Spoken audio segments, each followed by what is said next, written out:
নমস্কার, শম্পা রান্নাঘরে আপনাদের সবাইকে স্বাগত। আজ আমি আপনাদের জন্য নিয়ে এসেছি একেবারে হাতে গোনা 5 মিনিটে একটি ডিম টোস্ট তৈরি করার রেসিপি। দেখুন কত সুন্দর ডিম টোস্ট তৈরি হয়ে গেছে।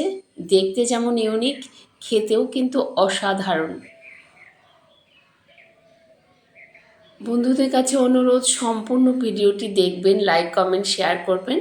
আর যারা নতুন বন্ধু এখনও আমার চ্যানেলটিকে সাবস্ক্রাইব করেননি, তাদের কাছে অনুরোধ সম্পূর্ণ ভিডিওটি দেখার সাথে সাথে একটি সাবস্ক্রাইব করে বেল আইকনটি প্রেস করে চ্যানেলটির পাশে থাকবেন, যাতে সবার আগে নোটিফিকেশান আপনারই কাছে পৌঁছায়। দেখুন কত সুন্দর ডিম টোস্ট তৈরি হয়েছে, হেলদি ব্রেকফাস্ট। হাতে মাত্র 5 মিনিট সময় থাকলেই বানিয়ে নিন এই রকম হেলদি ব্রেকফাস্ট। আপনারা সকলে ভালো থাকবেন। ধন্যবাদ সবাইকে সাথে থাকার জন্য।